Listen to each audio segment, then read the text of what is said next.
Welcome into Sports Around the Bar. Probably still cut that one off too. As always, I am Jakey Bartender, and I'm joined on center stool by my co-host Drew. Oh, we got some exciting games to talk about. Those are some good games, some good primetime games for once, man. They were. We got college football to talk about, championship games. Alabama. That's like the first time in I don't know how many years that I saw the stat that both Alabama and the Patriots lost in the same weekend. I think it goes back like 4 or 5 years. Yeah. Great stat, right? We've already made our first mistake. We got Monday night first and then Sunday night. Well, I'm always the best at setting up the bar, so you'll just have to forgive me this time. Don't tell anyone. They wouldn't have noticed if you didn't say anything. They would have noticed. Jacob, good to see you, man. Ron says LSU. I'd be excited if I'm an LSU fan. Now's the time where you get to prove that you should be the number one team going into college football, and I think they'll have that chance in the SEC championship if they handle Georgia. But we'll talk about that in a little bit. Before that, we do want to talk about Riverboat Ron Rivera. Somebody said he was on a hot seat last episode, and lo and behold, and I said today's fired. Crazy. Crazy that you should not fire him. We will talk about if that was the right move or not. I didn't say if it was the right move. All I said was going to happen. As well as Thursday Night Football that I didn't even write down the game, but Drew knows what it is. It is the Cowboys and the Bears. Yeah. In Soldier Field. Yes. Must win for one team. Sean, good to see you, man. Glad you're here. Must not win for another. Michael, what's up with you? For us, it's showtime, buddy. Absolutely. Showtime. All right, before that, let's start with Sunday night. Patriots lose. Good week for America. Everyone outside of Boston, I'm sure, was dancing in the streets. You don't want to talk anymore about Ron Rivera? We'll talk about him after the games. Come on, you know the schedule. Games first, then then we move into the topics. You did the whole, and then I was like... I preview everything, and then I get it out of order, and then I keep you here to keep me on track. Oh, okay. But then and then you're not on track. Got it. So there is no track, is the moral of the story. We're a train without one. Michael, good to see you as well, man. Jeremy, howdy. Good Glad to see you're you. in, man. Let's start by talking about the Patriots. Let's talk about them and Deshaun Watson. How big of a win is this for the Texans that have never been able to get over the Patriot hurdle? Oh, it's huge. It's absolutely huge. But the question is there an asterisk? Is there an asterisk? Like a flu asterisk? Yes. But, it's just like injury. Yeah, you can't control Guys it. get hurt and we're like, doesn't matter, right? That's Next great. man up. It's great. Maybe not home field advantage for the Patriots? Yeah, they'll have to play one road game in the playoffs. Oh, my God. That and might then be the Baltimore will one. lose to, Buffalo, and they won't have to worry about it. But you never know. Honestly, the way the Ravens are looking, are they going to lose to anybody? I don't know. I look at the Patriots. They look like a beatable team. I know they lost to Watson this week, but outside of that defense playing out of its mind, that team has looked entirely beatable for the past 8 weeks. Maybe even before that. Maybe all season long that I can point to and say, man, the Patriots don't look like the Patriots this year. No, their offense is absolutely terrible. You can blame it on weapons, but I even think Brady's kind of just I don't want to say he's missing a step, but it just seems like it, you know? Mark Anthony Flores says Raiders, but man, it's been a bad couple weeks. You're that terrible. I wasn't trying to do it. This is why I'm not allowed in Raider Nation anymore. I was thinking about selling out to it, and then I was like, nah, it's going to sound weird. Not really, but that bought into it. Tough week for the Raiders. Tough couple weeks for the Raiders, actually, losing to the Jets and the Chiefs by 30-plus points. Yeah. Do they bounce back this week against my team? I'm worried about it. I'd be nervous, if that makes sense. Because they're a talented team. I mean, there's no doubt about it. Talked a little bit about this last episode. Talked about, they're just a couple off seasons away from being a really great team because you can see the pieces set in place. You can see the draft that was drafted this year.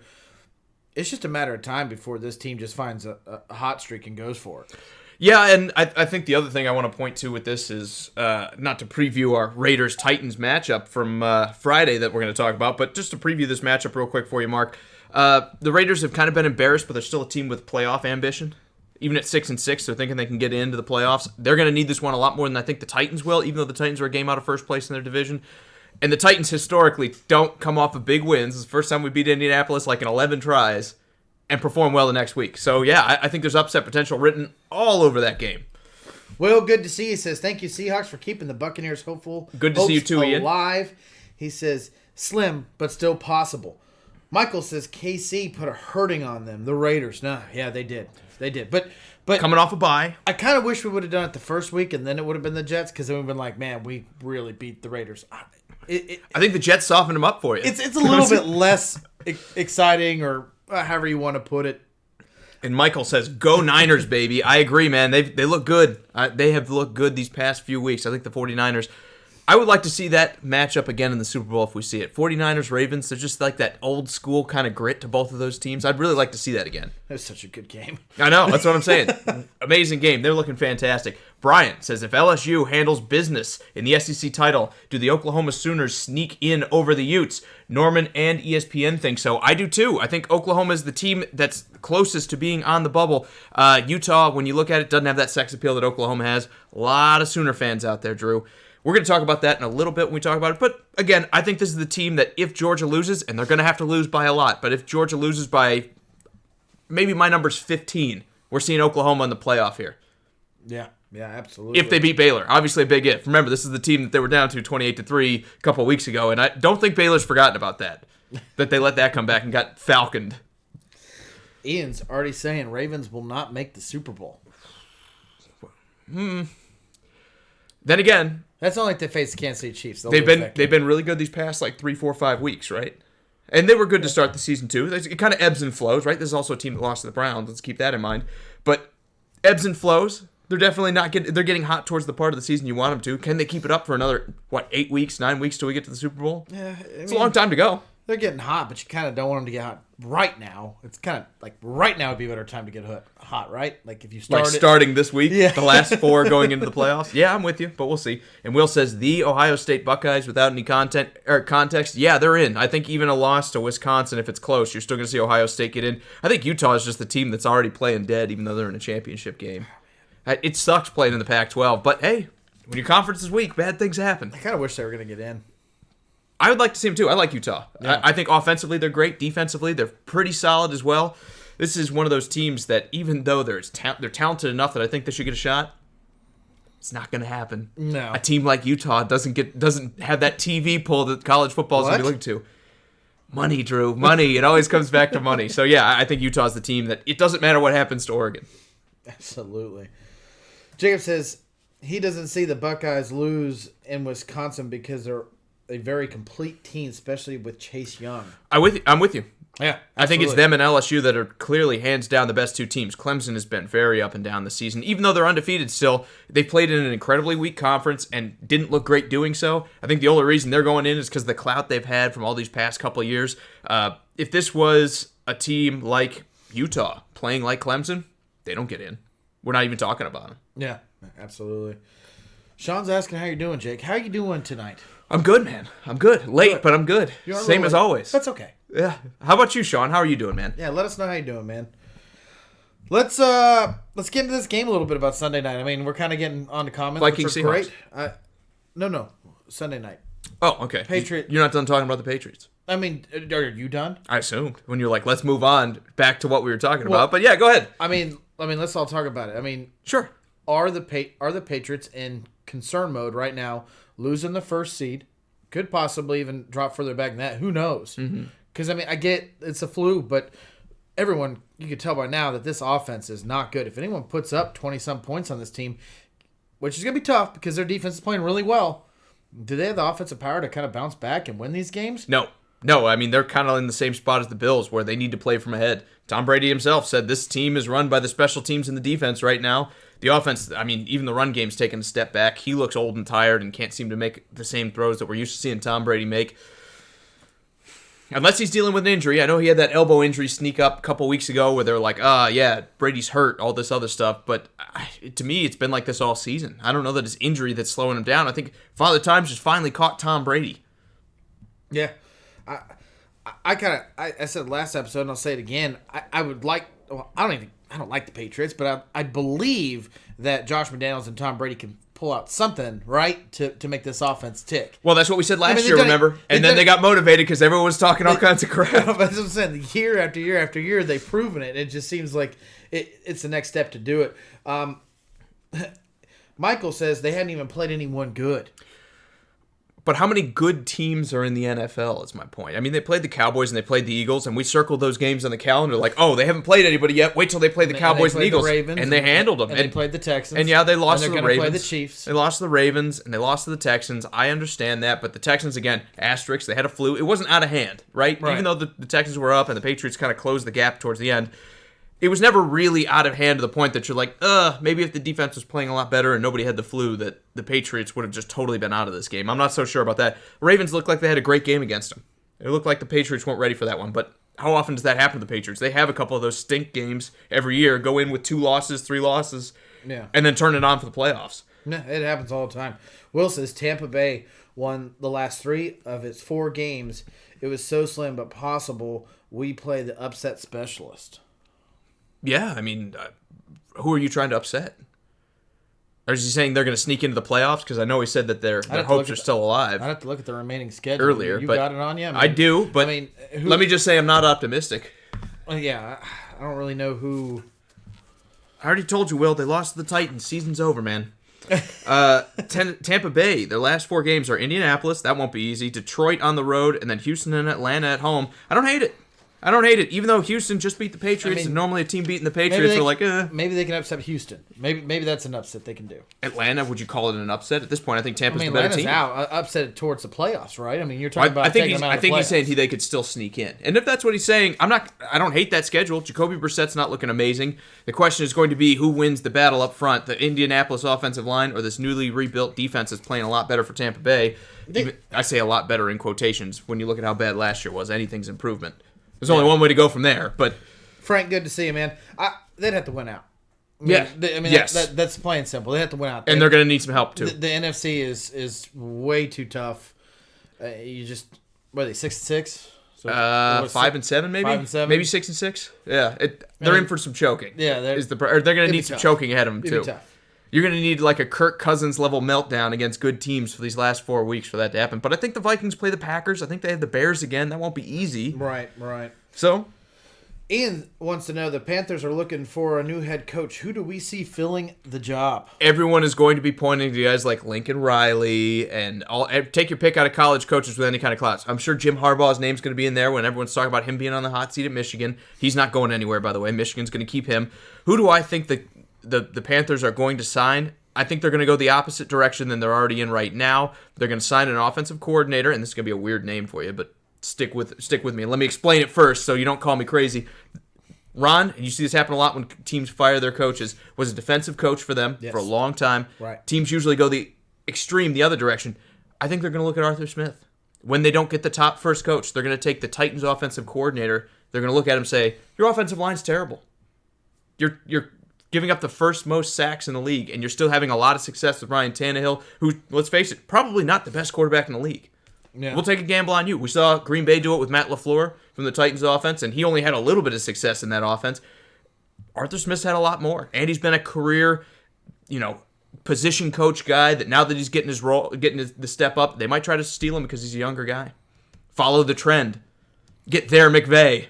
Is that the right answer? No, I don't think so. But I think they're going with a young, offensive-minded guru. If they can get Lincoln Riley, they'll get Lincoln Riley. But I don't think Lincoln Riley's going anywhere. Well, Brian says he's not leaving, not even for all the money. No, yeah, and neither is Jim Harbaugh. I don't think he's going anywhere. Michigan was ranked 13th. I think you don't fire your coach when you're ranked 13th going into the last game. I know they lost to Ohio State for the 300th year in a row. I didn't mean to cut you off. But. No, I think you're right. I think they're gonna focus on the opposite side of the ball. Maybe pick up a defensive coordinator that's kind of stout, been around for a while, because the defense still has some good players. It needs some fixing. There's no doubt about it. Their run defense, but of course they've been littered with injury bugs all over the defensive line. I bring up my offensive coordinator, Eric Bieniemy. His name was brought up last offseason. He did a bunch of interviews and didn't go nowhere. They saw Mahomes go down. They saw the Kansas City offense stay up. A lot of that, success goes to the coordinator, even though Andy Reid's calling the plays. You're also looking at a head coach that's been out of the league for a year, and that's Mike McCarthy. Also, another offensive coach that also has a lot of good experience with quarterbacks. They trade the Giants for Shermer. Then the Giants signed Riverboat Ron so him and Gettleman can be back together again. I think won't happen either. I think they're going to focus on a head coach that is an offensive-minded coach that has a good history working with young quarterbacks, because regardless if they keep Cam or not, they're moving on from Cam as a starter, in my opinion. You think so? Yeah, absolutely. I think this opens the door to Cam Newton sticking around. I don't think so. Hey, George, how's it going? He says, let alone the coach, who will be their quarterback? Talking about the Panthers. Here's the kind of two ways to look at it. You've got Cam Newton, but now that Kyle Allen's starting to regress a little bit, and your pick is likely to be too far away to trade up and get a quarterback, unless you're willing to give away 3 first-round picks to go get him. I think they're going to be struggling to replace Cam Newton on any level, unless they're just ready to roll the dice again on Kyle Allen. I don't know. That's a tough question for the Panthers. We've talked about it before. They're in a really bad spot, even though they have 2 semi-legitimate quarterbacks in Cam Newton and Kyle Allen. What if neither of them are any good? Because there's that possibility. What if Cam doesn't come back from the injury and Kyle Allen keeps throwing interceptions? Still got Will Greer. Will Greer, yeah. If I could talk, yeah. You still got him that you drafted last year. I don't see Cam staying. I just honestly don't. I think. Although one thing that points to the direction saying you're right there, usually when you hire a new coach, you let him have a swing at quarterback too. Yeah. This would be the time to let go of your aging running quarterback to go let your new head coach pick his guy, especially if you hire an offensive one. I get that he can win games for you, and I'm not saying like his career's over, but he's not the future there. Maybe they go after Jake Fromm, but I think they've tried that. Where they're like, we'll get like the 3rd or 4th best quarterback out of a draft and hope it works, but we haven't seen Will Greer this year. I think they've seen enough success out of Kyle Allen that they're like, if we can bring an offensive-minded coach in here that can train this young quarterback how to play in the league, and I think that's what they're going to lean on. I honestly do. I really do believe that that's their plan. I still like Kyle Allen. I know you didn't like the outing against against your Titans. Yeah, well, yeah, I didn't like the Titans. I didn't like the Atlanta game. He had one more in there. Was it Tampa Bay where he threw 3 interceptions? But it's so easy to forget all the success he had prior to that. Sure. And the fact that, this is his first starting. I think the biggest thing I don't like is even in that success, when you watch the Panthers play, there were some throws that, even though they didn't turn into interceptions, you were like, that definitely could have been. That could be fixed. An event, well... Some quarterbacks, yes. Some quarterbacks, no. Jameis Winston. Exactly. But that's the thing. Some guys are. And I don't know. I think it's just the past few weeks have told me that Kyle Allen, anyone can have 5 good weeks in the NFL. You get some tape on him, all of a sudden they're not so good. I think these next 4 games are critical for the Panthers to decide what's going on with this kid in the future. And is he strong enough that we can bet another year of the franchise on it? Because their owner's already made it pretty clear he doesn't want to tolerate just mediocrity. He feels like they're ready to win. That's why Ron Rivera got fired here in the middle of the season. He said a couple weeks ago, we're not going to be a middle-of-the-road team. I don't know, Drew. I look at it, they're in a tough spot. Every way you go, you're like, this definitely could not work. In the comments, they're talking about if Jason Garrett is going to go anywhere, if he's going to get fired. Ian is saying he's going to take him getting the axe, even with Jerry Jones already saying he's safe. I think he's safe. I think you can trust in Jerry when he tells you that. He's a yes man that does whatever Jerry wants, and as long as that's the case, I think he's going to be the Cowboys coach. We've talked about it a little bit before, but I don't think anything's changed. I think when you look at it, Jason Garrett will be there as long as he does Jerry Jones' bidding, and I hate it for Cowboys fans, but that's just what it is. I got a couple more comments here. George says he could see Cam Newton landing in Jacksonville next year, and Jacob says Lincoln Riley would be a good fit for the Panthers. Lincoln Riley would be a great fit for anyone trying to have an explosive spread-style offense because, I mean, he's just one of the most dynamic offensive coaches in college football. Brian's already said he's not leaving. And Brian's right. He's not going anywhere. All the monies. Well, so here's the thing. Why would you leave your cushy job where you're going to have a top 10 recruiting class, you're going to win all but at least... I mean, you're going to have the chance to win every game you're in. Right. And go to the pros where your roster's not going to be that much better. And you're going to be facing a lot of... than the 32 other teams in the league. You're going to be facing criticism every week when your team drops it because 2 close teams play it. I mean, even if you look at, like, Miami and Washington, they're winning games right now. Yeah. Ron Rivera just lost his job after having that big win streak the early half of the season with Kyle Allen because he lost to Washington. Just real quick, let me answer this. Ian, that is not a Titans t-shirt that Jake is wearing. It's a Nike t-shirt. So my question to you is, what would it take for Lincoln Riley to make his push into the pros? Is it the right job? Is it the right amount of money? Is it when... I think it's desire. Is it when he's won a championship? Like, when is it? Or is it never? I think it's probably never.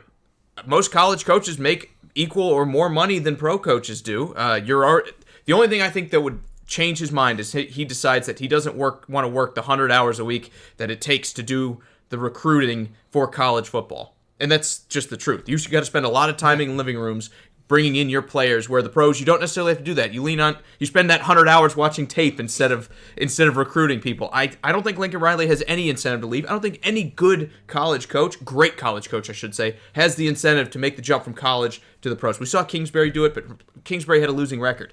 Yeah. So, again, I don't think that you want to leave a college position where you're going to get better players than most everybody else. You're going to win perennially. Maybe you lose 1 or 2 games a year, and then everyone's like, oh, it just wasn't our year. But why would you leave Oklahoma right now? You're a shoo-in to be the favorite in the Big 12. Yeah, absolutely. Year in and year out. I mean, Texas isn't coming back. If maybe eventually they get there because they got a lot of money in the program. But I've been saying that about the Vols for 10 years, and it hadn't happened. Money doesn't always lead to success in college football.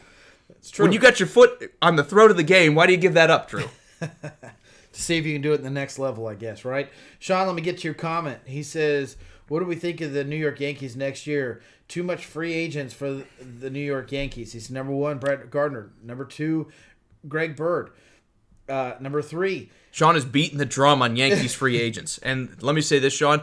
Everybody has a lot of free agents in baseball. There's a lot of one-year deals. But he makes a comment here. He says that the Yankees are talking to Garrett Cole and Strasburg, by the way. Yeah. He says the New York Yankees do not need Garrett Cole at all. No, they do. It's not even that.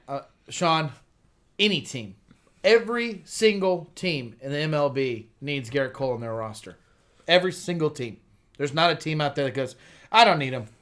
I mean, his attitude's not the best. Doesn't matter. I know, but his talent outweighs it. That's the difference. When we talk about guys being attitude problems, as long as you can play. He's in his prime. I mean, how many chances did Antonio Brown get? Yeah. As long as you can play, teams will put up with a lot. I know and he wasn't in his prime. I know he had the the kind of press conference after the Astros lost, and they were asking him questions. He goes, "Don't ask me. I'm not an employee of the team anymore."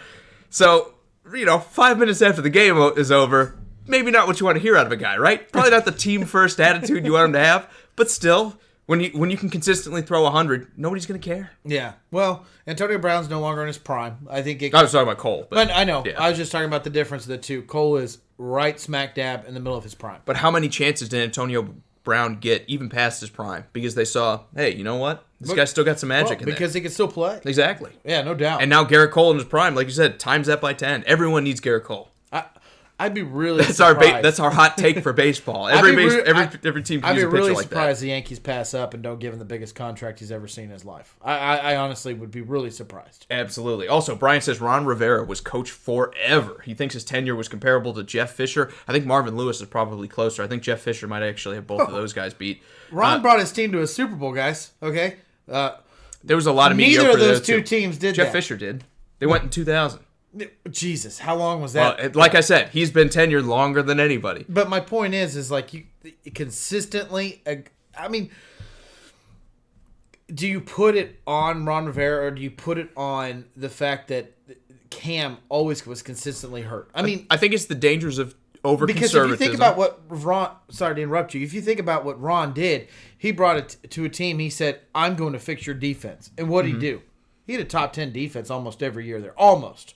Yeah, I mean, they were good. Most years they were good. The secondary kind of came and went, but the front seven until this year has pretty much been solid. Yeah. So I'm with you. I don't know that it's all Ron Rivera's fault. I'm not saying he's a terrible coach, but I think he's the guy that sometimes when you need to make tweaks and you need to make some stuff happen, isn't the best at making those tweaks. And we've seen that happen with the Panthers where it's just stay the course. We're running the ball. We're not going to try to throw. We're going to run this type of offense. And I don't know how much that's out of his hands. You never know behind the scenes who's saying Cam Newton needs to be our starter. You never know if it's the ownership group. You never know if it's the GM that's like, hey, look, we're not replacing Cam Newton. I think we can win a Super Bowl. You never know if it's Ron Rivera saying, this is my guy.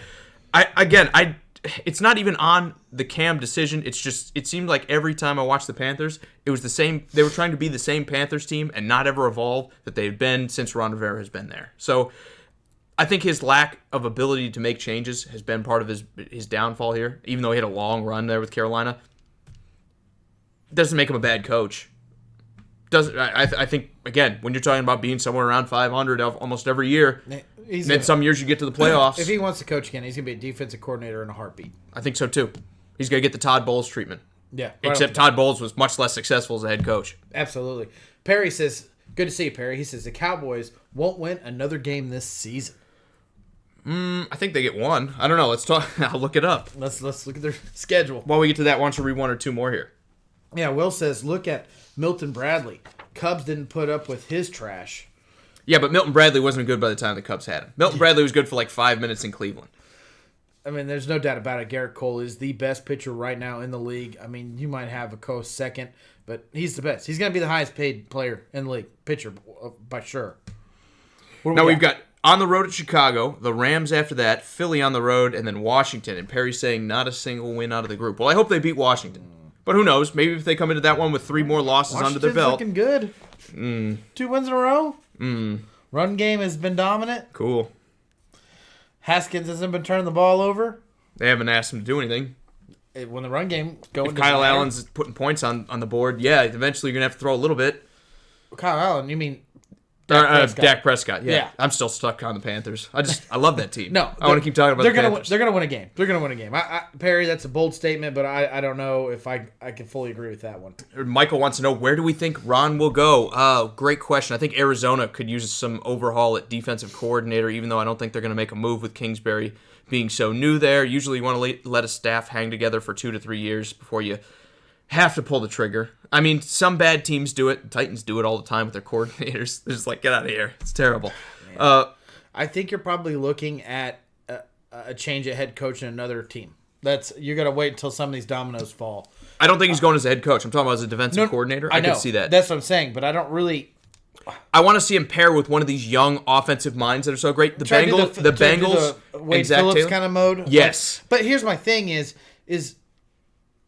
okay. So someone loses their job, okay, and then Mike McCarthy picks up whatever job. Let's just say the Browns. Let's throw the Browns out there. Mike McCarthy becomes the Browns head coach, which me and you both talked about would have been a great fit this. And we said that, yeah. So he reaches out and says, "Hey, come coach my team," or the Cardinals reach out to him and said, "Hey, no, come coach my team." Or the Bengals come coach my team. And he's looking at the Browns in the face with all that talent. Mike McCarthy is the head coach. He's going to go to success first. And the Browns are more than likely going to be the successor of that. That's where I'm saying is, let's see what happens before I can sit there and go, oh, Ron Rivera's going here. Could the Browns pick him up as a head coach? We said they need experience. I mean, it would make sense. And even though they're going from the offensive to the defensive guy, right? Freddie Kitchens is the offensive mind, the young guru. Go back to the old, wizened, defensive, run the ball, shut up, do your job kind of head coach. He is. That's what he is, exactly. I wouldn't hate it. And they got 2 great running backs. They do. And they need a new offensive line. Guess what? Ron knows a thing or two about offensive lines. Yeah, he can do that. He knows how to play that smash mouth type of football that I think would help Baker Mayfield out. You'd see numbers drop on the receivers. I mean, it sucks to have like Jarvis Landry and Odell Beckham and see those numbers take a bit of a step back even from where they're at right now. But honestly, I think that's what helps young quarterbacks. Don't put it all on Mayfield's shoulders. Yeah. Let somebody else carry it and then let Mayfield make some plays when it's convenient. I think that would be a great fit too. Cleveland, even as a head coach, I don't see it. I think Cleveland's going to fall into the trap of we need an offensive guy for Baker Mayfield. But I would definitely not hate it. Yeah, no, I'm right there with you. It's hard to say, Michael, to be honest. He says good take, too. Yeah, to be honest, I'd be okay with Steve Spagnuolo seeing the road and Ron Rivera coming in and being the Kansas City's defensive coordinator. I'd take it. I don't know that I'd do it because they're not going to give you any investment, and then everyone's going to be like, Ron Rivera doesn't know anything about defense. He can't fix this team. And meanwhile, they're like, we need 13 new offensive players. He can come in. I mean, they tried this year. He can come in and he can draft and have a... They're like, okay, Ron, you get 1 pick this year. You get our 6th-round pick. In my opinion, fix the defense. In my opinion, he's drafted decently in Carolina. He's made this team somewhat relevant through, not having top picks and being successful every now and then. I mean, he's done well. Remember, he was part of Luke Kuechly's draft. I mean, anytime you draft a Hall of Fame middle linebacker, you know you're doing something a little bit right? Yeah, and it's not always on the coach. Again, I think it's more like 70-30 GM to coach when you're talking about drafts, and every team is different. Some coaches have a lot more input. Guys like Belichick do it all. I mean, but when it comes to Ron Rivera, there's no doubt that he has been around the football. If you need a conservative guy and you need a guy that can get your team back to task, I like the Browns. I like George's comment. He says if Dennis Allen leaves the Saints, he can see them picking up Ron. In Division 2 is amazing. We would have to grab a few of their players as well with the pickup of Ron. It makes sense. You always love to steal someone from in Division because then you'll see something that some of those coaches that's hung around, you're like, oh, when they do this, do you really see when they put the tight end in motion? Here we go. No, I don't either. I don't think he's going anywhere. But if they do, I wouldn't hate it. Will wants to know: do the Browns re-sign Hunt? Yes. Especially if you can get him on a deal. If not, another team will. Yeah, minus Kansas City. And even if you don't, you still have Nick Chubb, who looks like a decent running back. Right. He just needs better blocking. He's looking good even with a bad offensive line.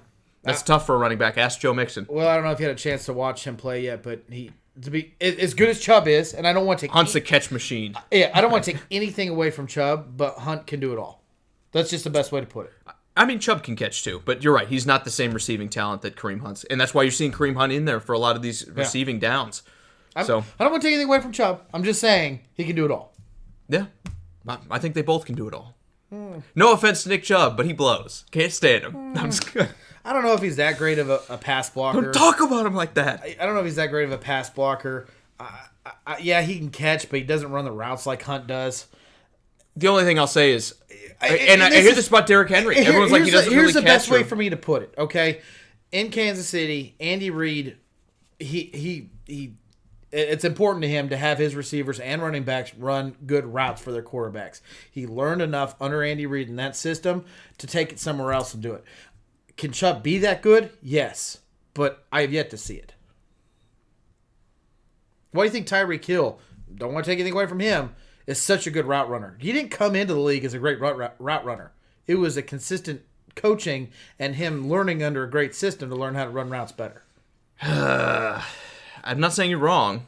I just don't know that I'm bashing Nick Chubb comparatively. I think I put him pretty close to the same footing. I feel like I put him on the same footing or very close to it. But I'll give you that Hunt is the better receiver. Yeah. And they should re-sign him, and we'll move on from there. I'm going to reload. I'm going to let you do a few more of these comments. Then we're going to talk about Monday Night Football as well as whatever else I want to talk about.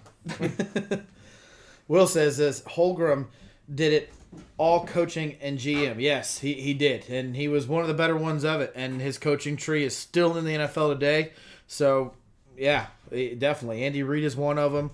John Gruden is another one. And then those coaching trees after that, Holmgren was, in my opinion, I think he is. Is he a Hall of Famer? I'm not even for sure. Is Holmgren a Hall of Famer? If he got in, it would have been recently. I don't think he has yet. Well, he should be. Brian says, whoa, who dat with Rivera? He says, nice. He thinks that'd be a great fit. Yeah. Now, Bobby wants to know who's going to be the 6th seed when the playoffs start in the AFC. And, well, Bobby, your guess is as good as mine. But I have to say this. I like the way the Titans are playing right now. They seem to be one of the teams that are highly motivated for it. The Steelers are playing well. I just don't know that I believe it. When you're on your third-string quarterback, eventually you're going to have a loss or two. The defense has been playing out of their mind. I've been saying that for weeks, and they've been hanging around in there. But I think the Steelers are going to drop off a little bit. Obviously, the Browns are pretty much dead in the water at this point. The Colts are definitely still in it. If you're a Colts fan, and that's why you're asking this question, they could still win the division even though they're 2 games back on Houston. I think with the Titans and Houston slugging it out towards the back half of the schedule twice, the Colts are 100% in this. They're going to have to win some of their games coming up here, though. Indy, to me, it's how healthy can Jacoby Brissett get, and can we see him elevate his play a little bit? I think you need to see a little bit more out of Jacoby Brissett if the Colts are going to do it. Right now, I think I like the Titans, and take it with a grain of salt because I'm a Titans fan. And I know that the blow-up is coming, and they'll drop back down to 9-7 and miss the playoffs by a game. But right now, the way I'm looking at this picture shaping up, I like Tennessee. Yeah, they got a tough schedule, but I like the way that Derrick Henry's running the ball. He's looking like the best back right now in the league. And until someone can stop that, Ryan Tannehill just doesn't need to turn the ball over. And we all know what it is to have a great run game with a quarterback that doesn't turn the ball over. Dangerous. It's the best way to put it. Perry says Redskins will beat Green Bay, not covered, beat. He's calling. He's in on it. He's in on the upset. They're the best team in the league right You've now. been Mr. Upset these past couple weeks. I have. If they do you keep Bill Callahan around? Well, you think about it? As long as they don't fumble the pin like I did. That's why you're not a running back. Kareem Hunt, better than you. We know that. Hey, he fumbled once. Yeah, that's your first one of the season. Okay, Jacob also says the Chiefs will blow out the Patriots. I think the way it's been going, I think you're right. I hope so. We'll see. If the Patriots get over their sickness and the defense shows up, maybe we're in for like a 20-17 slugfest because the Chiefs have not looked good. And the other question I have is, how are the Chiefs stopping the run? It doesn't matter. It should. It did last year. It did last year in the AFC Championship because if that first half, if they stopped the run, they win that game easy. Instead, the Patriots pounded the rock. If D Ford wasn't off sides by like 3 feet, we would have won it. Well, you do that when you're getting beat. You're like, I need an edge, and then you get beat again. You're like, we need another edge, so I'm going to creep forward another inch, and then like 36 inches later, the ref's like, all right, now I have to throw the flag. Oh man, Ian says the Steelers will be the 6th seed in the playoffs. I wouldn't hate it. The pick, that is. I just don't know that Hodges is going to be the guy to get the job done. I mean, they just survived a heart attack against Cleveland, not the best team in the league. I think eventually that lack of quarterback talent between him and Mason Rudolph, I think you're gonna be the team on the outside looking in. It's gonna be tough. You still have Buffalo, you still have the Ravens. Those are two tough games. I don't see the Steelers winning either one of those, to be honest. Do you want to read Brian's comment? Yeah, I do actually. I read it before, and then I was just waiting for my turn to read it. Brian says some writer is just waiting for a late game fumble and to put the headline out that Chubb shrinks in the clutch. I don't know what that means. I can't relate. I'm kidding, but yeah, that's a good one. That is a good one. I feel like Barstool would put something out like that. Yeah, that's like a perfect Barstool headline. Yeah, Bobby says, was the Ravens and 49ers game a preview of the Super Bowl? I would not be disappointed. Right now, yes. But again, it's hard to have sustained success in the NFL. 8 weeks from now, we might be looking at two different teams. And again, all it takes is one bad week in the playoffs. I like Lamar Jackson. Yeah, exactly. I like Lamar Jackson, but again, I think teams, like we saw with the Chargers last year, are going to do some creative stuff. You're going to see teams get a little handsier in the playoffs, and they're going to be laying some hits, and the penalties won't be coming in. I think more than likely I like the 49ers, even in a tougher conference, to make it more than I like the Ravens to just like out and out. If I had to bet on one of them going, I'd say it's probably 49ers at this point. Yeah. Like if I had one bet to place, and it can only be one team who's going to the Super Bowl, I like Baltimore, but man, the Chiefs aren't going to roll over. You have a lot of other teams like Houston that could still step up and beat them, and I know everyone's going to be like, Houston, they just got blown out. It was one game. Right now, no one is stopping Lamar Jackson. I know. And 6 weeks from now, will it be the same way? Because they started the season like that, and then they went through a dip, and then they came back. And young quarterbers didn't really start. They did against Miami, remember? And everyone was ready to crown Lamar Jackson the best passer in the NFL. The fifth preseason. That was a week 1 preseason game. Okay. Should we all be so lucky that that's how your schedule starts? Will says he thinks Tampa Bay's toughest game is the Colts of the next 4, and if they can beat Indy, he believes they will go 9-7 and sneak into the playoffs. And George disagrees. He says he thinks Seattle has them beat. I think he's talking about the Niners. I do too. I think that's exactly what he's talking about. I had that in my head, and I just didn't announce it to the microphone. So try to keep up, people. Good luck. But I don't know, George. It's a great matchup. I think they're both great teams. And Seattle did win that close game, but remember, they had no George Kittle, they had no Emmanuel Sanders, and they had no Robbie Gould. Even Robbie Gould, you put him in that game, the 49ers win it. He makes that overtime kick, whereas their second kicker to come in did not, and I forget what the guy's name is, but he missed the field goal late in overtime. Seahawks lose that game, even if Robbie Gould is the only one of those 3 to start. So we'll see. It's going to be a slugfest. I like both those teams. The NFC, by far the best conference. I got a bad feeling about the Ravens. Young quarterbacks don't succeed a lot in the playoffs. I think we need to remember that. Lamar Jackson only in his second year. I don't know, man. Or was this 3? Is this 3 for him? Say that to Ben Roethlisberger. Say that to Russell Wilson. They all won Super Bowls at a real young age. They did. They did. It can happen. And guess what? Both of them did really well back then, too. Run the rock. Well, Roethlisberger, they were both more scramble first quarterbacks that threw a lot better than Lamar Jackson did, too. But they didn't have this run game, and I'll give you that. They did not have this run game. Sean, yes, Steven Strasburg to the New York Yankees would be huge. Man. Any of the big 3. Yeah. Anybody, man. Again, Cashman said, fix the pitching game. We got to get starters. We got to get a rotation. There's got to be a huge change in that bullpen. It starts with these big names. Hopefully both of them. Hopefully Cole and Strasburg. Who knows how it rolls out. They need help. No doubt about it. And Brian says the Saints are better than the 49ers, but I'm not so sure. When you look at the Saints, this offense kind of goes through weeks where they're kind of just not feeling it. I don't know. Maybe it's a little bit of Breeze getting older. I think at this point I like the 49ers better. Even though I like the Saints defense, I think they're great, and it would be another great game. And if the Saints win it, I'm not going to be like, whoa, never saw that coming. But like if Buffalo wins and goes to the Super Bowl, I'd be like, I had no idea this was going to happen. But if the Saints do it, I'm not saying that. I think right now the 49ers are the strongest team. Even the Saints, they go through weeks where they're not very good. They only have 2 options. Alvin Kamara's been shaken up. Michael Thomas, everyone knows you're throwing to Michael Thomas. Eventually, someone's going to find some way to stop it, especially in the playoffs where I can grab on a little bit more. I can get away with a lot more pass interference. That regular season, that's a penalty. Playoffs, let the boys play. Yeah. Matthew, good to see you, says missed field goal to lose the game. Sounds like the Vikings. and the Bears and pretty much every other team in the league. Yeah, the kicker's the most important guy, or the least important guy on your team until you don't have one, and then he's the most important guy. That's the third but part the of the Vikings game. went through a bad stretch where they couldn't sink a field goal. Chargers, another great example of Yeah. that. They've gone through like 15 bad years where they haven't been able to make a field goal. Titans. Titans for like the last 5 minutes, pretty much this year actually, because Ryan Suckup got hurt. Yeah. And they're making him play through a knee injury, so now he can't Absolutely. hit anything over like 40 yards. So we got a little bit of who's greater than who. I know you brought up Brian saying the Saints are greater than the 49ers, but Will says Seattle is greater than the Saints. Any given Sunday. That's all I can say. I think all three of those teams are scary. Any given Sunday. Yeah. I mean, all three of them, you'd like to see that as a Super Bowl. Saints, Seahawks, 49ers, 49ers, Saints, all those would be worthy Super Bowls if they played in the other conference. Yeah, absolutely. Obviously they don't, so it'll never happen, but Right. Brian says he wants to see a young Lamar break the spirits and souls of the Patriots fans in the AFC title. I don't want to see the Patriots get to the AFC title. 60-yard ramble wants tears in the stands. Well, there's that meme out there now where Tom Brady had a little teardrop from his eye when he was on the sideline recently.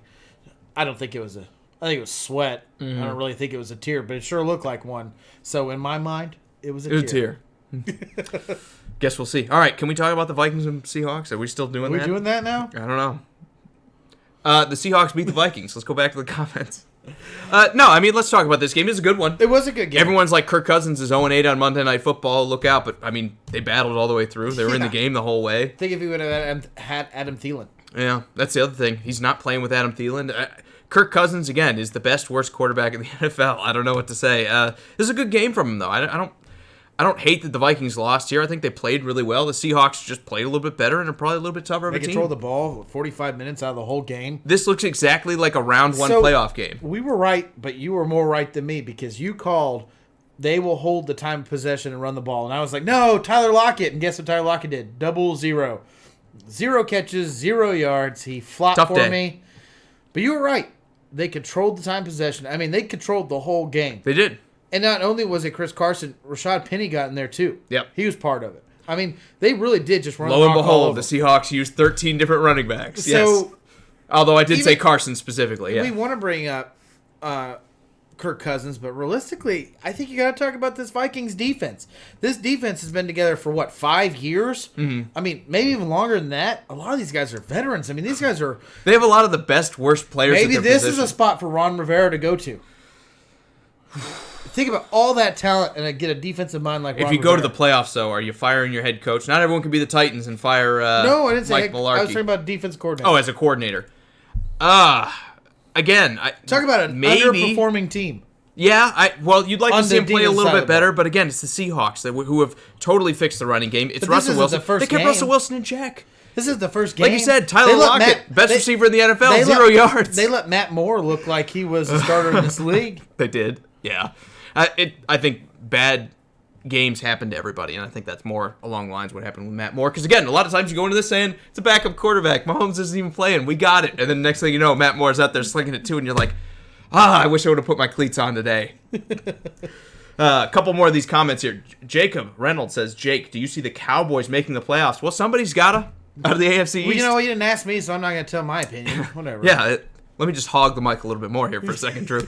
No, I want to get your opinion, too. I think right now, yes, the Cowboys are still the favorite, even though they lost to the Buffalo Bills. They were in the game with the Bills for most of it. And, again, I'm the biggest Bills detractor in the world right now, but I don't... Even though they lost that game, I wasn't like, whoa, the Cowboys got dominated. I still like them to beat the Eagles. When you look at the slumps these two teams are in, someone's going to have to make it out of this division, and who knows, maybe the Redskins can crawl their way back into it, but I don't buy it. It's going to be Cowboys, I think. They still have the more complete team out of all of their division. Scott says the Pats have the most butthurt haters than anyone. I feel like a lot of it is just the bandwagon fans, that as soon as another team wins it, They were Seahawk fans a couple years ago, and they've been Patriot fans on and off for the past 10 years. And I think that's where a lot of the butthurt comes from. A lot of Patriot fans I know that have been long-term fans of the team are usually the guys that are like, yeah, we're winning all the time, so you can say whatever you want about my team, and I'll just say 6-0 or whatever, 6 rings and shut everybody up. So I'm with you, Scott. Yes, it is annoying, but again, I think those are like the annoying fans that just travel with the successful teams. Will says the Mavs are on a 9-0 run. He said Luka is greater than everyone. I mean, he's been a beast. Absolute beast. Is he better than Kawhi?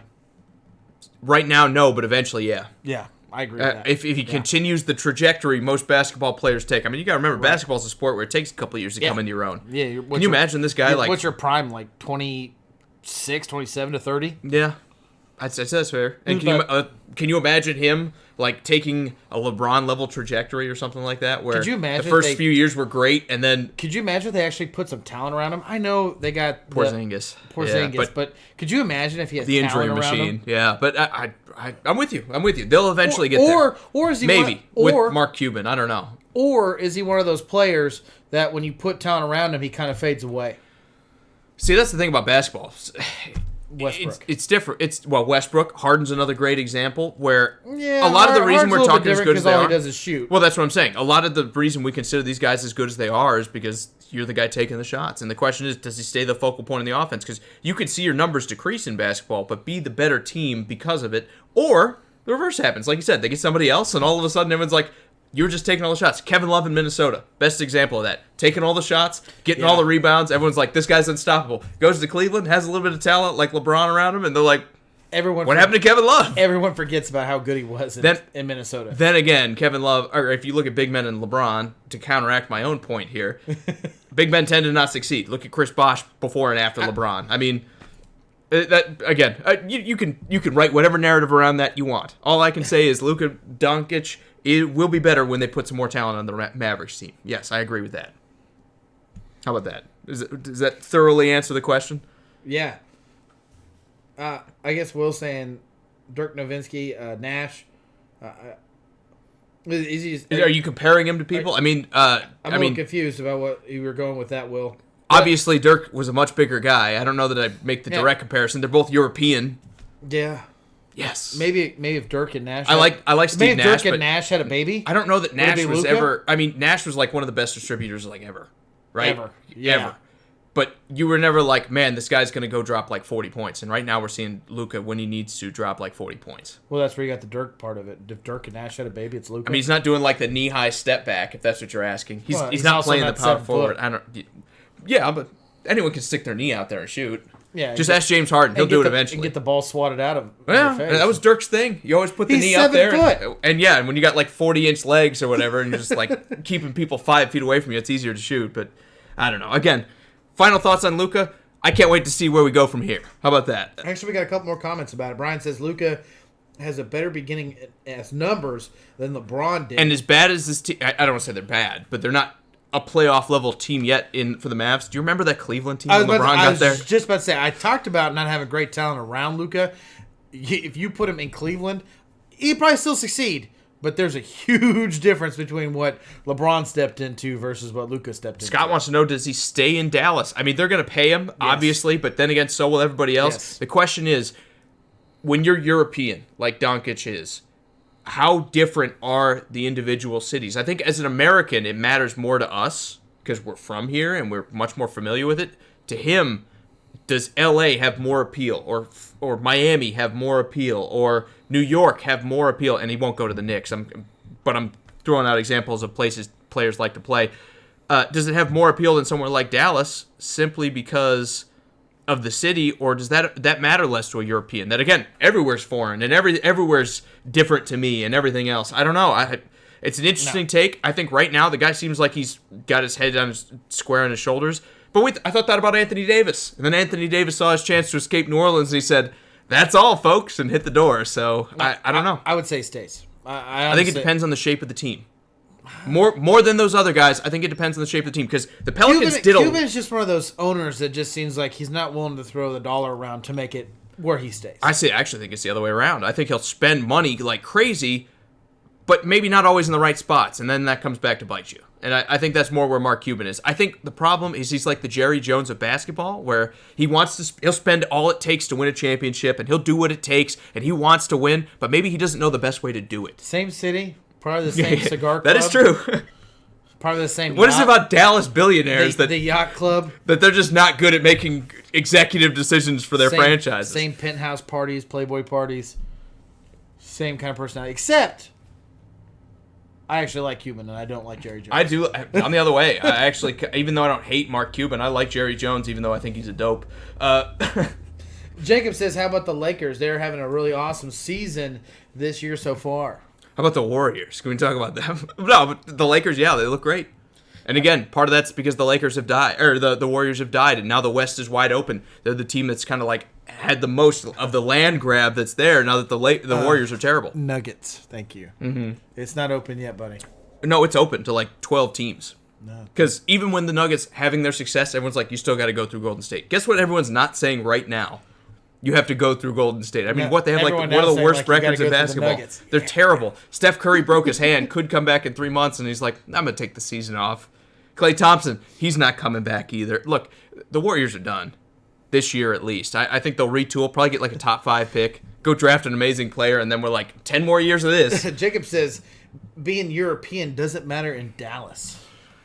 Well, that's what I'm saying. Like, when you grow up in America and you're an American, you're like, you get all the media that's like L.A. and all this, all these other places. Do you think Europeans had the same kind of exposure where they're like, oh, it's the place to be, and you got to live in California or you want to live in New York? Do you think it matters that much, or is just coming to America enough? And that's my question. I think that plays a big factor in there where, like I said, if you have the choice to play in Memphis or you have the choice to play in Miami, what's the sexier city, Drew?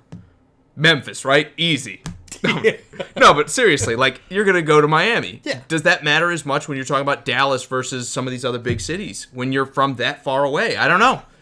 I'd have to ask him. To be honest with you, I think the only thing with basketball that really comes into it is the market. So L.A., New York, those big markets. I mean, Dallas is like the 3rd largest city in the nation, right? Or no, Houston is. I'm sorry, Houston is. But it's a big one. But it's a football state. Let's not ignore that. Sure. Let's not ignore that. I mean, it's just the honest truth. And then after that, it's all about taxes. So state income tax. There isn't one in Texas. And then, like, obviously going up to Canada and playing Toronto hurts a little bit. There's like 50%. Yeah, so why does nobody want to be a Raptor? Those are really the things because they play inside. There's no weather involved. Mm. They're like, But there are... Minnesota weather's terrible, but it's like you play inside. Does True. it really matter? But again, when you talk about markets, you're talking about like who am I going to meet and where am I going to be going out and partying and meeting people and everything else, because that is important. The social aspect of it, I think that's why everyone wants to play in LA, because you get to shake hands with movie directors. Everyone ends up you go to New York, anyways.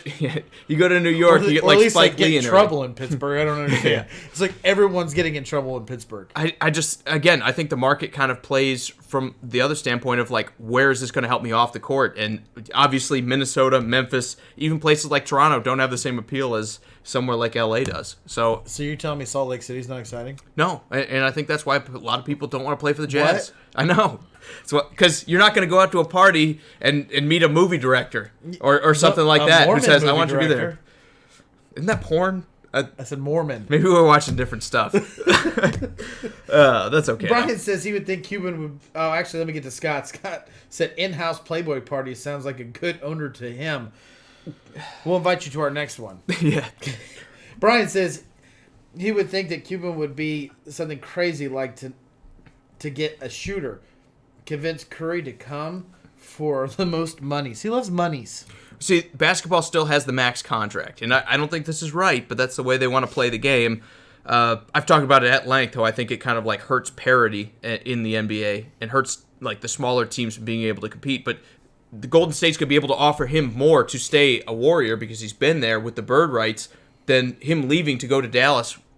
They'd be able to offer him. Stephen Curry's not going nowhere. Exactly, because you can make like a bunch of extra money, and it's San Fran, right? Yeah. The Golden State plays in San Fran. Like, kind of on that border with Oakland, but still. I was about to say, is that an exciting They're next to city? each other. Remember we had that argument like 3 years ago, and you're like, they're not even close to each other. I know geography, okay? Oakland, San Fran, right next to each They're other. not even close to each other, dude. Go on the interstate. You're gonna have The to internet's drive. a lie. Don't ask You're Google. gonna have to drive for 5 hours just to get to two cities. That's far. Well, not in California traffic. 5 Mileage. hours is next door. Mileage, Yeah. they're really close. Driving distance, not close. I don't think so. But yeah, nothing is close in California then, because driving distance is at 5 hours to everything. It's a whole nother continent. Don't even worry about it. Absolutely. Scott says he's sure that Europeans are hyped about Memphis, maybe Salt Lake City. I was kidding about Salt Lake City. But it's America still. Salt Lake City. And yes, Dallas is not Memphis, right? Dallas is not Salt Lake City. Dallas still has more going on than those two cities. If you like outdoorsy stuff, Salt Lake City's great. Stop it. Stop it. Stop. Listen, guys, I apologize. This show brought to you by the city of Salt Lake. I apologize right now for Jake and not liking Salt Lake City. Fuck Salt Lake. Oh, I didn't say that. We love that city and we Scratch that. love being there. We're supposed to be a family show. And, you know, we're actually going to move Sports Around the Bar to Salt Lake City. Quick, hit the bleep button. I messed up on that one. I could tell. I was trying to, you know, help. I appreciate that. Forget Salt Lake City. That's what I was going for. Yeah. Now, Pardon my French. Maybe it's 1 million people. Now, 1 million people won't watch our show because you don't like Salt Lake City. And Ian also says they're separated by an ocean. No, they're separated by a bay. Also, geographically different than an ocean. Try to swim a bay. You can. Much easier than you can swim across an ocean. Can't do it. No, I can't. I'd go straight down, but you know I swim like a rock, so it doesn't matter. Ray, good to see you, man. He says James will take the Lakers to the finals, too, and be eliminated by the Clippers. Well, they can't go to the finals because they're both Western Conference, so they'd have to match up to, well, I guess the conference finals they could go to and match up against. Again, that's what everyone's been saying, right? Lakers, Clippers, 1 and 2. We got a lot of basketball to play. I think the Nuggets are going to come on. They're going to surprise some people, but I think they're going to be just short. I think the Jazz are better right now. I don't know, man. This is the Rockets, not dead in the water either. I mean, are we underestimating what Westbrook and Harden could be towards the end of the season? Basketball's still young, man. They've played 25 games? We're not even to Christmas yet. Yeah. I don't know, man. It's hard to say. Is 2 players a team? Yeah, in the NBA. 1 player's a team sometimes. It's the NBA. Look at LeBron in Cleveland. Harden's been doing the 1-player thing. Well, that's because Harden wants to be the only guy allowed to touch the ball ever. He's got guys like Eric Gordon. He's got role players. Is 2 players enough to win the Western Conference? Yes. No. That's what everyone's betting on. I mean, Kawhi and Paul George, LeBron and Anthony Davis. Hold on. You cannot say that. The Clippers 2 have players. a lot of other players there. Yeah, not household names, but remember what they did? And the Clippers' defense is better than that, sure. But 2 players, you're asking me, is it good enough? Yeah. Houston doesn't have that roster. They've just went to the Western Conference Finals 2 years ago. Off With of James one Harden. guy. And now they added Westbrook, yeah. I mean, you're moving Paul for Westbrook. Yeah, 2 guys can do it. 2 guys can do it. I disagree. You're welcome to. Though, you'll probably see him in the Western Conference. Well, yeah, they're going to play the Western Conference. But, No, the all finals. right, the finals? That's what I meant. You'll see him in the finals. They could. Because Harden will will it. And he'll put up 60 points per game. Harvin travels well. All right. Okay, enough basketball. Can we talk about college football now? Or have we talked enough about Ron Rivera? Have we talked enough about... I don't know what we're talking about. What are we talking about? I think that's... What about this? Is anyone picking the Knicks to make it? Are they mathematically eliminated yet? Do I have to wait another month? They won a game or 2. Yes. I love that the season starts and they're already apologizing. We're sorry. This could be tough. I'm sorry, We're Knicks fans. sorry. Just bear with us. I know it's been since the 80s since we've won anything, but hang around. All right, here's a great topic for us, all right? Ready for this? Mm-hmm. Who is the biggest fantasy letdown of this season? Le'Veon Bell. And almost like somebody told you, don't take him with the top 5 pick. Saquon Barkley. Okay. Yeah, I'll give you that. 2 rushing touchdowns, maybe 3. I can't remember. 1 receiving touchdown. Missed 5 games. I think he broke, in a standardized league, I think he broke 15 twice. I mean, it's... Standardized league, don't get me started on Le'Veon Bell. But, Standardized league, you might as well have just thrown away a first-round pick and said, I won't take anybody. Because the only value Le'Veon Bell has is in his receptions. And my retardedness was like, no, he's a first-round pick. But a lot of people did not take Le'Veon Bell in the first round because they're smarter than I am. Props to you. Who told you? Not Jake. That's okay, though. I don't blame you for falling into the trap. If you're at the bottom end of the first round and he's there, take a running back. it's the Venus flytrap. You take the bell cow. You take the guy who's done it before in the past. You take the guy who's likely to get the lion's share of the carries for the Jets. And then you get shot in the foot because you're like, I knew Le'Veon Bell was not going to be good on this team. Scott's got a different one. He says, Julio Jones again. He's like the 9th-rated receiver, even though some weeks you're like, where are my passes? I have him. I know. He's like the 9th-rate. I'll check it.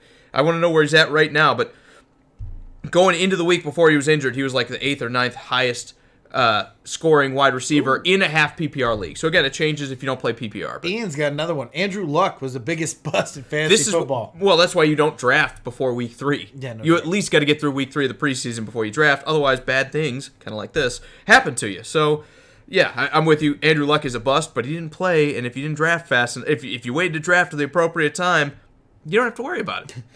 Will didn't answer the question. You need to answer the question, Will. He says his fantasy football team went off this year. First place, first round bye in the playoffs. Congrats, man. Who was the bust, man? Who was the number one bust of this year? Mine's Saquon. It could be Yours Julio. is Le'Veon Bell. Scott's is Julio. I mean, Julio's Ian's the is Andrew Luck. 16th rated receiver in a half PPR league. Half point PPR, Julio Jones is ranked 16th, even after missing last week. Which, again, I think they should factor that out. Who's doing the most when they're on the field? And yes, guys get hurt, but a lot of guys get hurt. Tyreek Hill's killed me. You know who else killed me? Adam Thielen. Yeah. These guys keep coming back, playing a quarter, and then going out for 4 weeks. They're killing me. You know what? I have all of those guys. I have Julio too. You know what I was right about? And I said multiple times, Lamar Jackson was going to go off in fantasy this year. You did. You did. And I was right. Imagine that. Running quarterback, high fantasy points. Good job, Drew. No, I'm kidding. You definitely called that. I undersold that. You were all over Lamar Jackson, and I'll give you credit. Thank you. Then again. I also said Le'Veon Bell was a first-round pick. So it kind of balances out. No, and again, like I said, he's there. You're pick 10. You're looking around. You're like, not a lot of running backs left. Yeah. Not a lot of great running backs. Is gone. More, Michael Thomas is gone. And all I told you was don't spend pick number 5 on him. We should have picked. No, we did pick Dalvin Cook. We did. And we were both on Dalvin Cook, to be fair. Yeah. We were both all in on Dalvin Cook. I've been on Dalvin Cook since he's been drafted. Yeah, and we're just waiting for him to have that healthy season. Now he's having the healthy season, and he's look out. Yeah. Exactly. A couple more here. Brian says, in OKC, we think Durant is a cupcake, but he's excited to see his Brooklyn run and wishes success and health. It's going to be interesting when he comes back, and then you have Kyrie there. I mean, the team isn't bad either. The thing I wonder about, though, is like him being kind of mentally soft, and we all kind of agree Kevin Durant's a little mentally soft. When you're creating burner accounts, you're mentally soft. And then, have you seen like all the rants Kyrie's been going on? Like all the Instagram posts and everything. I don't talk about this because I don't really see it as a lot of news, but if we're talking about Brooklyn, like these are two guys that are super, super sensitive. I don't like talking about millionaires in their free time. That's all we do when we're on here. Literally everybody we talk about is probably a millionaire. Play your sport and shut up. Just shut up and dribble. Yeah. Thanks, Laura Ingram. That's all I want. Will says his biggest fantasy bust was Terrell Williams. What do you mean? He gave you like 4 good weeks, and since then, about nothing. So, you're welcome. I got him out of the 16th round. Scott says he could put his whole fantasy team there. And disappointment, he means. And Sean, yes, LeBron James is doing really well with the Lakers, but like I said, this is partially just due to Golden State not being that dominant team that everyone's like, look, they're just running away with it. They're going to the finals. Finally, in basketball, we don't have 2 teams that were like, here we go. Yeah. Why play the regular season? Let's just get the finals done now. Ray's bringing it back to college football. He says Georgia is ranked 4th. What about Utah and Oklahoma? Yes. Thank you. Let's talk college football. Georgia has to match up against LSU this week in the SEC Championship. It's an East versus West matchup, as always. If Georgia battles them and Georgia plays really well, they're going to stay the 4th seed. I think a lot of depends. The 2 games to watch are Oklahoma versus Baylor and Georgia versus LSU, because this has the most parity in college football. Yeah. As to who's in and who's out, if Georgia battles LSU and Oklahoma struggles at all against Baylor, I think you're going to see Georgia stay the 4th seed because the committee's going to want to see a repeat of that kind of matchup. So real quickly, just because, for poop's sakes, let's say... Thanks for keeping it PG. You're welcome. Me. Georgia, LSU stays close. Oklahoma, Baylor stays close. What does it take for Utah beating Oregon to get into the 4th seed? What does it take? Is it an 80-2, 80-0? Like, what is it that takes Utah to get into there? Is there any way? I don't think there is. It's going to sound crazy. They could win like 65-3 against Oregon, and everyone's going to say, and the committee is going to say, this is why we need 8 teams, exactly. Number one. Yes, but number two, when you can only have 4, everyone's going to say we want to have the best and the most revenue-generating teams in the league. Nobody's watching Utah outside of Utah. I mean, even though they're a good team, the casual fans won't tune in to watch Utah, and that's what's going to hurt them. They'll tune in to watch Oklahoma. They'll tune in to watch Jalen Hurts, a name in college football. They're not going to tune into Utah and watch this team go to the playoffs and, let's face it, probably get smacked in the first round by whoever they play. That's not going to happen. I think Utah's already dead in the water, as crazy as that sounds, because of where they play, because of the Pac-12 being as weak as it is. Utah is already dead in the water. Oklahoma could definitely get in. I think all it's going to take is a Georgia loss by 15 points. If Georgia loses by 15 and Oklahoma beats Baylor, you can see Oklahoma take that 4th spot and Georgia on its way out. But if Georgia either wins or hangs with LSU, I think they get in. I think if LSU loses this one, even if they get blown out, with it being their first loss against a good opponent like this, they'll drop to like 3 or 4, and then you'll see Georgia jump to like 3, and then you'll have Ohio State and Clemson ahead of them, and that's your playoff. Ian said it would take a miracle for Utah to get in. Yeah. It would take significant injuries. Oregon to flat out beat Utah. I think it would take significant injuries, and I forget who had the first comment asking about that one. Who's asking about Utah? I don't know. I lost it. It's lost. Luke, good to see you, man. He says it's been too long. Are we all still talking about Ohio State? I mean, we could talk about them. They're cruising their way in. That's another team that even if they lose to Wisconsin, they go in as like the 4th seed. Let's say the nightmare scenario happens in college football. LSU loses to Georgia and they lose big. Ohio State loses and they lose big. Clemson loses to Virginia and they lose big. Oklahoma loses to Baylor, loses big. Well, I was going to say, let's say Oklahoma wins, but let's say all the teams that are in right now lose big. How many of them do you see subbing out? Do you see Oklahoma jumping like maybe Clemson because they haven't looked great all season? I think all 3 of those teams, even if they lose, they're still going in. Is that the miracle to get Utah in? No, I still don't think so. I think America and the committee would much rather watch Clemson with 1 loss and Ohio State with 1 loss go up and match up against each other, or they'd rather see them match up against LSU or Georgia. I look at this, Drew, and I'm like, there's no path for Utah, even though they're the 6th ranked team in the nation, and that's not right. It's not, but that's the truth. They should get in there and let them get their butts handed to them, but still should get in there. Kind of like Notre Dame did. Whoa. Last season. Remember, everyone's like, is this team non-conference good enough to go in there? And I picked them to win, okay? And they lost 33-3? 36-3? What was it? They all had the flu. They lost by 30-some points. They all had the flu. That's what it was. They put up 3 points against Clemson, but this is not the same Clemson team. Now Cleveland Farrell is disappointing people in the pros and not in the college football. But Dexter Lawrence has been good. They lost a bunch of talent on that defensive line. Luke, actually, the Chiefs are going to New England for this game. And we're going to talk about it on Friday. And we have not talked about it. And to be honest, I'm gonna keep my pick secret. Big surprise as a Chiefs fan. But you've already kind of said your little piece about it. Yeah, I think this is going to be an interesting game. I think if the Patriots get healthy, it'll be a close game, and it might be lower scoring than people think. Pat Mahomes hasn't looked like he did last season all year long. Even though he's been good, he hasn't been like that spectacular level of unbeatable that you're like, man, who's going to beat this guy? The Patriots obviously haven't looked good. I think if they get healthy, I think this stays a lower scoring game, but coin flip. I like the Chiefs right now, though. Ask me again on Friday. Ray says Clemson is his pick to win it all, and Ian says Utah is not sexy. Kind of like you were talking about Salt Lake earlier. Who? We were talking about Salt Lake. Us? Remember? Sponsored by Salt Lake. We said it wasn't sexy? I said, no, we're moving the show to Salt Lake. No, exactly.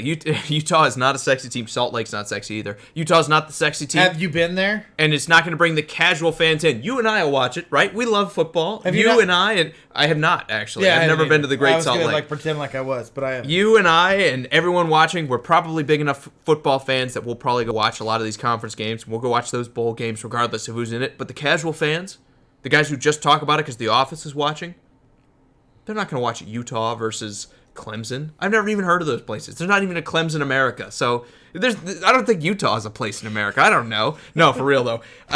They don't make it in. There's no way. Clemson's not a city. Exactly. I don't think so. I think when you look at it, it's going to be LSU in either Georgia or Oklahoma. It's going to be LSU, it's going to be Ohio State, and I think it's going to be Clemson, Ohio State, LSU in right now, regardless of what happens to this. I think it could be a 50-point blowout, and they give those teams a second chance. Georgia versus Oklahoma is who's the 5th seed? 4th seed. Who's the 5th? Well, 5th seed too. Who's out? But who's in? Yeah. All right, let's talk about Thursday night matchup. Thursday night football. Cowboys. College? I was going to say college, but we're done talking about that. Cowboys versus the Bears. Sexier matchup going into the season, right? Now they're both back to disappointing us. Yeah. I think it's going to be a tough-fought game. I honestly think that this game is going to be very ugly. And I'm not saying like score-wise.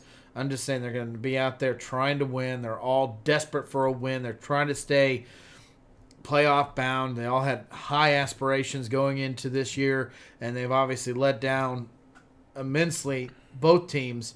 They both started out kind of hot, more the Cowboys than the Bears, but they did win their first game, the Bears did, and then they've kind of just dudded out. This is a tough game to pick. This is not an easier game to pick because I want to lean towards the Cowboys just because of what their offense has done. You're like, oh, man, they're going to do it again. But I keep on wanting to go back to the Bears and going, well, that defense at some point in time is going to bounce back, right? I mean, that was still one of the best defenses that we watched play last year. They look like they could have been, a year later, one of the best defenses ever, and they let down. The talent's still there, minus like Amos. I mean, was he the leader of that defense? Who really knows? Because they don't seem to be the same without him. Not that young. I don't think he's the leader, but maybe he's the guy that when he leaves, no, it's not even that. It's the defense is quitting. I think that's what it is. But you're right. I'm just trying to get an understanding of it because you talk about both these teams. Hi, Ray. How you doing? We have two Rays. Ray Martinez, how you doing? Sorry, I didn't mean to throw you off the rant. Yeah, you threw me off.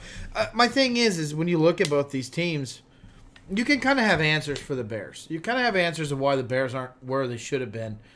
When you look at the Cowboys, you really don't have those answers. What? Oh, I do, actually. Would you like to hear it? Oh, wow. Money.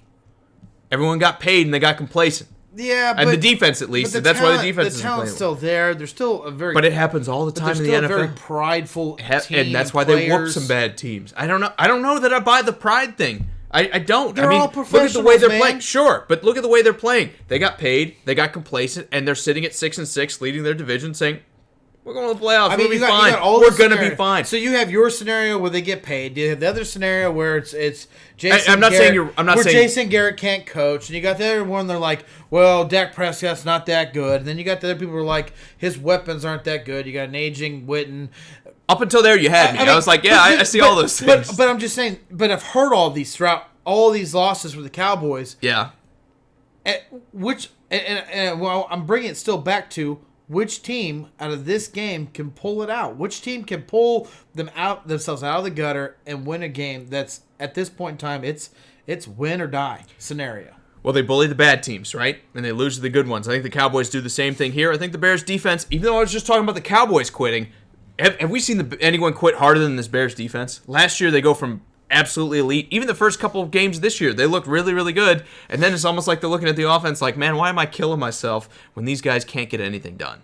Yeah. I think the Bears defense is quit. I think that's going to be the difference here. The Cowboys will have some success on offense. It won't be pretty, but they'll get the job done. I think the Bears offense is going to be too inept to get the job, or to get any points on the board. I think Mitch Trubisky is going to be able to put up 180 yards. And we're going to be talking about, oh, hey, do we keep this guy? Do we move on from him? I think Dak Prescott will put up like 270, maybe a couple touchdowns. I don't know that I buy the weapon thing.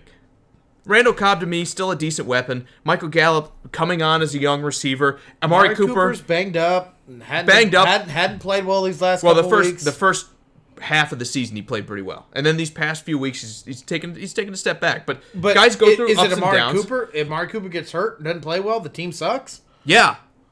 Right? I mean, they sucked before he got there. So weapons. So no. Okay, hold on. You said you didn't. Stop. Let me clarify that. Let me clarify that. Now, if Amari Cooper gets hurt, they're not dead in the water. Okay. But Amari Cooper, when he got there, 100%. Yeah. Right? Because that's what made this team good. They were bad. They traded for Amari Cooper, then they were good. Right. they're better than they were, but it's not going to be good enough, I think, even without Amari Cooper. It will be in this game, but I'm talking about in the playoffs or to go wherever they, to even make the playoffs might not be good enough without Amari Cooper. He's still the heart and soul and the leader of this group. Receiving corps. But to say that they don't have the weapons, they got Zeke Elliott, they've got Michael Gallup, they've got Randall Cobb, they've got Amari Cooper. How many teams would love to have that? At least half of them, right? Oh, absolutely. They're better than half of them. So I don't know that I buy the weapons thing. I know Jason Witten's not the guy he was. They don't have another, knockdown killer tight end that you're like, oh yeah, look out, the Cowboys are fine and they have another weapon for this quarterback to throw to. And I don't think Dak's that good. Again, Dak has been bullying some bad teams because he wants a contract, but he hasn't been able to pull it out against the good ones. I'm going Cowboys. Going Cowboys. I have not made my decision yet. I want to hear everyone else's comments. And as far as the Color Rush game goes, I think every Thursday night game is. It was, but they stopped that. Now I don't know if this one is specifically. It's like a choice now. Yeah. I don't really know. That was just to sell jerseys, though. Ray is saying he's going to take the Cowboys to lose. He's picking the Bears. Ian is also picking the Bears. He says home field advantage and desperate, and hopefully the Chicago will make the Cowboys wear those blue cursed jerseys. Luke then goes off and says that home field advantage has not helped anybody this year, which is 100% true. In the regular season. Wait till you get to the playoff World Series. All right. Apples to oranges, baseball to football. Wait till you get to the playoffs, and then we'll talk about... just look at all the stats. There's a reason the 1 and the 2 seeds almost always play each other in football, even though it's one of the most...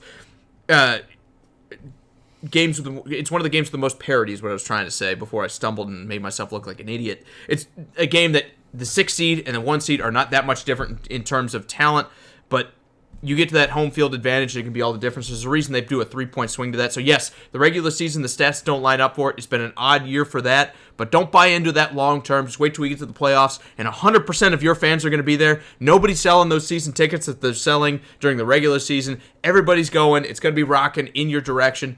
Home field advantage will make a difference in the playoffs. Maybe not here, but in the playoffs. I'm not sure what your point was.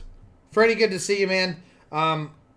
Brian says, making fun of the Cowboys fans fight with a small, happy part of my life, especially family. Ray says, there is really no answer to a die game. All you can do is really sit down and watch the game and see what happens. He didn't want to pick because they're both win or lose, win or die scenario in both these. And realistically, yeah. Well, I don't think this is win or die for the Cowboys, as crazy as that sounds. Even if the Eagles win, they're tied, and they play each other. Then the Redskins it's win not the division. this week, and maybe that's your argument for the Bears, right? Then the Redskins win the division. I know. Maybe this is your argument for the Bears. Like, it's win or go home for them. Like, you lose this one, there's not many more chances after this. The Cowboys got more chances. At 6-6, you never say this, but the Cowboys they could lose this one, they could lose next week, the Eagles could lose one of the two, and then you're still in the race of the playoffs. And you're right, maybe the Redskins are still in the hunt, but, man... this division has been so, I was going to say up and down, so down. They're a game ahead and could literally lose 3 of these next 4 and still find their way into the playoffs. B's good to see. He says Bears is about to sneak in the playoffs and save the season. He's high on his team. He's high on him. I don't know, man. I don't know. I'm not buying it. I know they had a good Thanksgiving Day against the Lions, but even that, they almost lost to a Brian's got a third question stringer. Brian's got a question for you. He says, Sure. Jake, I've always judged a quarterback by the Belichick code. Weapons don't matter. The precision and the zone reading does. They figured Dak out. I don't think that's it. I understand where you're coming from, where great quarterbacks can succeed without great weapons, but I think the average quarterback and the quarterback that's slightly below average, above average, need those weapons. So look at Sam Darnold. I think he's the best example of that. When he plays bad defenses, he has good games. And then when he plays anyone who can play any defense with those jet weapons, they're terrible. I think Dak is the best case study for this. Dak looked like garbage. Not garbage, but Dak looked bad for the first couple of years. They traded for Amari Cooper, and now he's the $40 million man. Brian didn't ask me this, but I'm going to answer it anyways. I'm not saying that weapons are huge. Weapons are absolutely what matters. I can bring another quarterback in there that had a lot of success with weapons that are around him, and then as soon as they started aging and getting older, going off, Andy Dalton. Andy Dalton had plenty of receiving weapons, and then as soon as T.J. Humazada retired and Ocho Cinco went away, and A.J. Green got hurt, and Tyler Eifert got hurt, and They couldn't keep weapons around him. Go ahead. Is the fact that he couldn't throw the ball to anybody who could catch the ball. I'm not saying that the downfall of the Bengals were because of the receiving weapons. I'm talking about the quarterback play failed because of what talent was around the guy. Because when you look at Andy Dalton going to 5 years in playoffs in a row, it's because he had a lot of talent to throw the ball to. And as soon as it went away, he was no longer succeeding. But I think here's what makes Andy Dalton better than Dak Prescott. Dak Prescott, minus his weapons, looked almost unhelpable, and everyone was putting on that. There's a huge difference. He was throwing to guys like Erickson. I know. I'm not. I know you're not comparing those two. Andy Dalton and Dak Prescott. Sure, I'm talking about weapons. Sure, but here's my point. Even when he's on these teams with no weapons, Andy Dalton still has good games. There were times he made John Ross look good. He's made Tyler Boyd look good at times this year.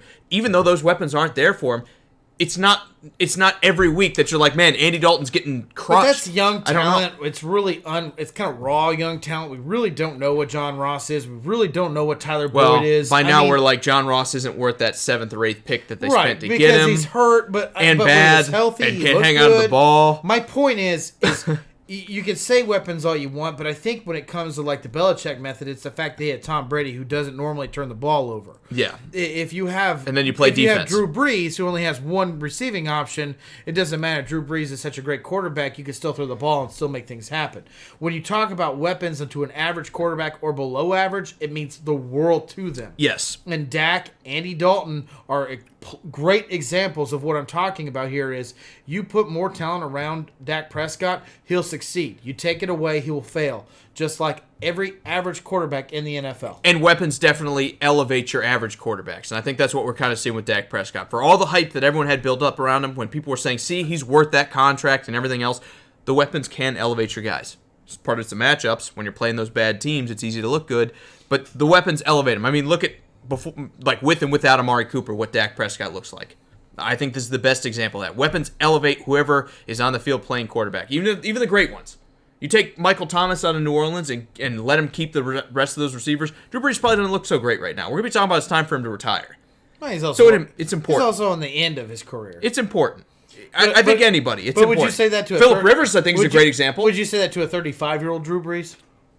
I'm saying it to a 37-year-old Phillip Rivers. That's pretty close. Drew Brees at 35 was taking a terrible, non-talented Saints team to 8-8 seasons. Marquise Colston was decent. You're forgetting, even though he fell off and was trashed for like 4 years, Marquise Colston was a stud for a while. They had like 3 or 4 guys that, even though they weren't big names, they didn't have an Alvin Kamara. They didn't have a Mark Ingram. They didn't have a Latavius Murray. So can we just agree that high tide raises all boats? Like a good quarterback can raise his weapons up, and good weapons can raise a bad quarterback up? Oh, absolutely. Or even a good quarterback. High tide raises all boats. It's almost like this is a team sport. So I don't know. Sean, you have a good night, man. I don't know what the answer is, Brian. I think the answer is don't pay Dak Prescott $40 million. But I don't know that the Bears have Dak figured out, or anyone in the NFL has Dak figured out. He's beating up on the bad teams, and they're not showing up against the good ones. Part of that's coaching. Part of that's just talent. I think this is going to be one of those games that maybe the Bears want it more. But more than likely, I think the Cowboys are going to look at this like, man, we just got embarrassed on Thanksgiving on national TV. I think it's time we win one of these. All right. I got a couple of comments here. Ray C, because I don't want to mess up his last name, says, so what about Nick Foles getting benched? And, hold on, Ray Martinez says, hold on a second, don't forget about Tom Brady. We didn't. We brought up Tom Brady.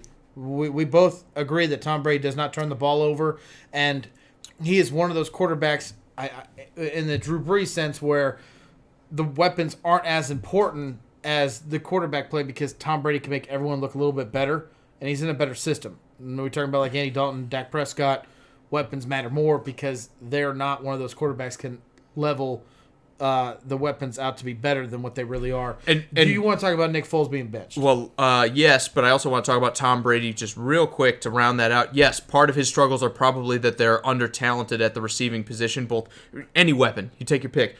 Tight end, wide receiver, they could use an upgrade there. They need better down-the-field pass catchers. I like the running backs. Beyond that, teams have figured that out, that those are the only 2 guys that can do anything there. They found a decent way to keep those guys contained.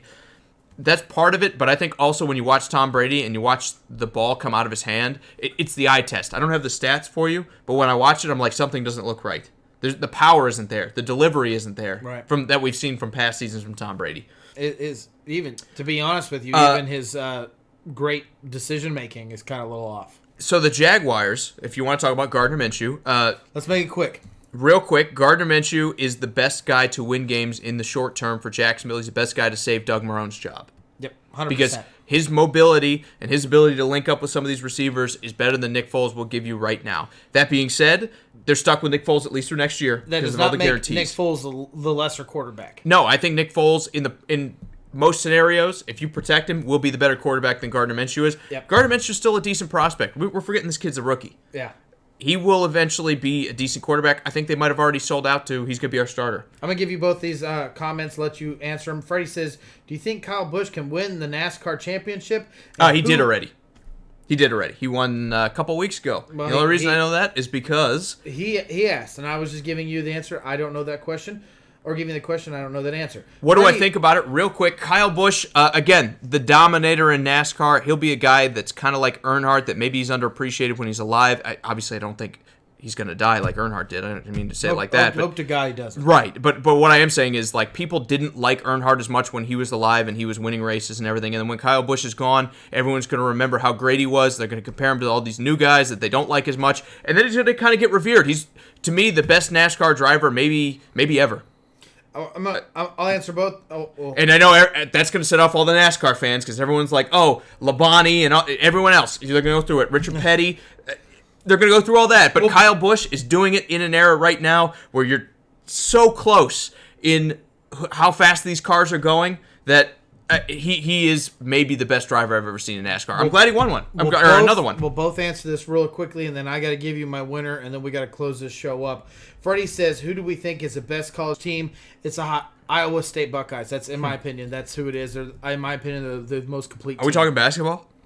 No. If we're talking football, I think, I got the Buckeyes. I don't want to answer. LSU or Ohio State, whichever one wins that game, because they're both fantastic. Yeah. Justin Fields, Joe Burrow, fantastic talents. They both look great. I mean, all these teams all the way through. Right now, I'll give the edge to Ohio State by a sliver because I think their defense is very good, but I can't wait to see what they look like against LSU. Yeah. My last little take on Thursday night game, I'm taking the Cowboys. I think the Bears could win this game. It's definitely home field advantage, makes a difference. Even though there's been definitely more of a slide to it not being true, the Cowboys are just a better team right now. I know the defense is better on the other side for the Bears, but they're not playing up to it. When you look at that offensive weapon right now, you got to give it to the Cowboys. I pick the Cowboys to win. Anyone else, I'd say maybe the Cowboys are in for another upset, but like I said, battle of the disappointments. It's hard to pick the Bears again, and even though they just won last week. I just took the Cowboys, and they let me down on Thanksgiving, Drew. So I'm hurt, but they played on Thanksgiving. They get the 11 days off. Well, so do the Bears. I guess they both get 11 days off. Yeah. But I'm going to go that the 11 days helps the Cowboys more. I don't know why. I just don't love the Bears. They've let me down so much. I don't think the defense is still in it. If the defense was playing like they were last year and the offense was struggling like this, I'd say, yeah, Bears are going to win. 15th place defense doesn't beat this Cowboys team. Yeah, no, it doesn't. Final thoughts for the show. Good one. A lot of great questions. A lot of fun. We got all over the board. We talked baseball. We talked basketball. We talked college football, pro football. I'm glad that we could kind of mix up. We talked NASCAR. We did. For one comment, but we talked NASCAR. The first time ever, I think.